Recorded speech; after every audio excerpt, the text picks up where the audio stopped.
Hi everyone. The information in this short lecture is from the NPR broadcasted interview by Terry Gross of Dr. Francis Jensen, author of The Teenage Brain. Dr. Jensen teaches at the University of Pennsylvania Perelman School of Medicine and is the chair of the Department of Neurology. She has also taught at Harvard and is a former director of translational neuroscience at Boston's Children's Hospital. This lecture will be a good review of materials you've had in different classes as we focus our study specifically on children and adolescents. It is commonly agreed that teenagers can be moody, impulsive, and not very responsible. Experimentation with drugs and alcohol is prevalent and is seen by most teens and some parents as a stage of normal teen development.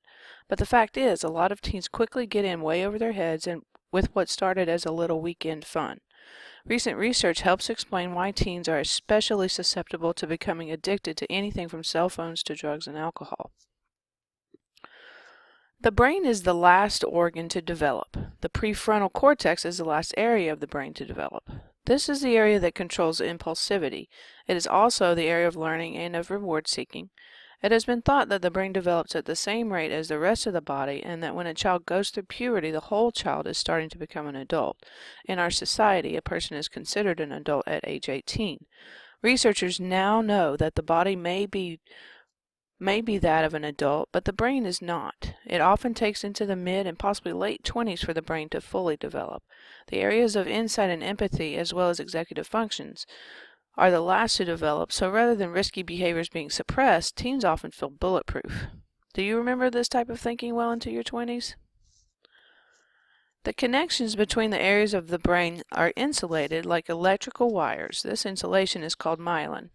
Myelin is built in the cells and it takes years for it to fully develop and fully insulate those brain connectors. Development also goes from the back of the brain to the front, making the prefrontal and frontal cortex the very last part of the brain to fully develop. Because myelination is not fully complete, the frontal lobe is not rapidly accessed. As such, teens are not able to stop and weigh the factors of their decisions. Their insight and judgment is building, but it's a slow process. That being said, this is also a wonderful time of rapid and deep learning. Because the brain is in this more open stage of development, it can absorb more information and the memories are deep and long-lasting. Brain cell connections are called synapses. Synapses actually get stronger the more they're used, so the process of learning and memory strengthens those connections. Human brain development is engineered to have more excitation, that is, more capacity to learn, during the childhood and adolescent years. We've all used the terms drinks it in, soaks it up like a sponge, when talking about the ability for children to learn. That is the good part of slow brain development. However, as the brain is open to learning good behaviors, it is also vulnerable to learning destructive behaviors in the same rapid and deep manner. The teen brain is in the perfect condition to develop addictive behaviors. Addiction is a form of learning. You all know that learning requires synaptic plasticity and repeated exposure in order for the brain to perform the new task. This is exactly what happens in addiction.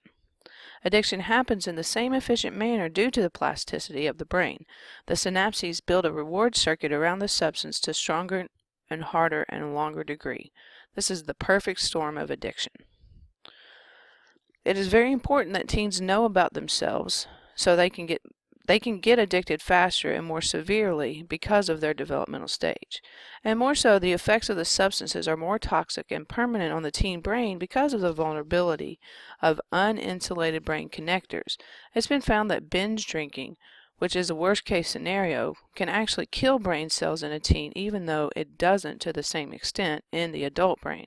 Also, the sedative effect is not as strong in teens, allowing them to ingest more alcohol before heavy sedation occurs. A teen and an adult can have the same blood alcohol level, and when the adult is passed out, the teen will still be rocking and rolling. Alcohol stays in the adolescent brain longer, too, contributing to intoxication-fueled activities such as dangerous driving and other risky behavior far longer. It also impedes the learning process and can cause permanent brain damage. It is often said that teens are resilient, they can bounce back. Well, not in this case. The addicted teen is, without quick and intense intervention, going to be an addicted adult. You can also factor in such things as lower motivation, less education, lower IQ, and possible brain damage.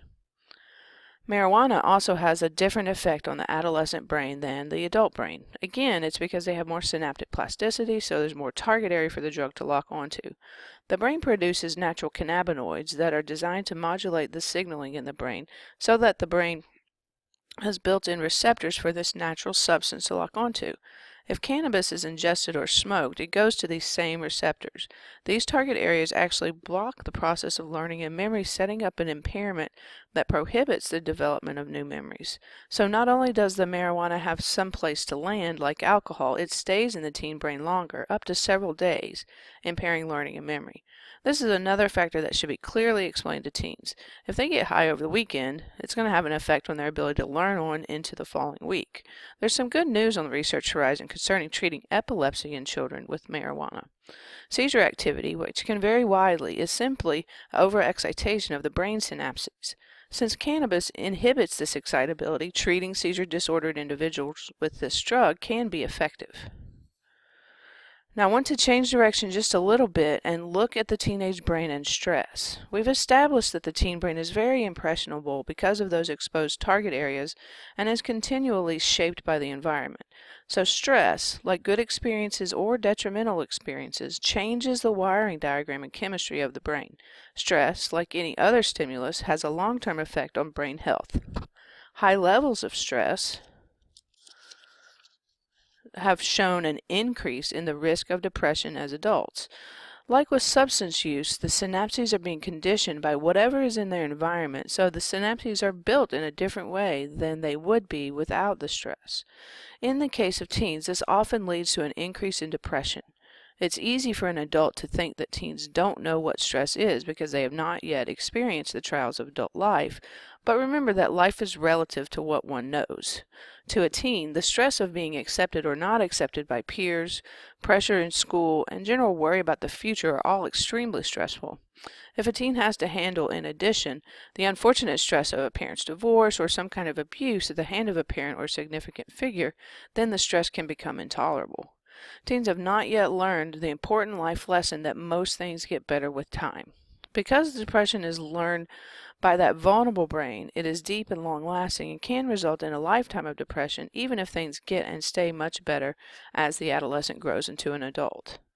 Just as teens think they are invincible, they also think that they know all there is to know about life. Therefore, it is important that this kind of information is presented to them at an early age, and that the adults in the adolescent's life need to take advantage of those open target areas to instill the information on a deep and long-lasting level.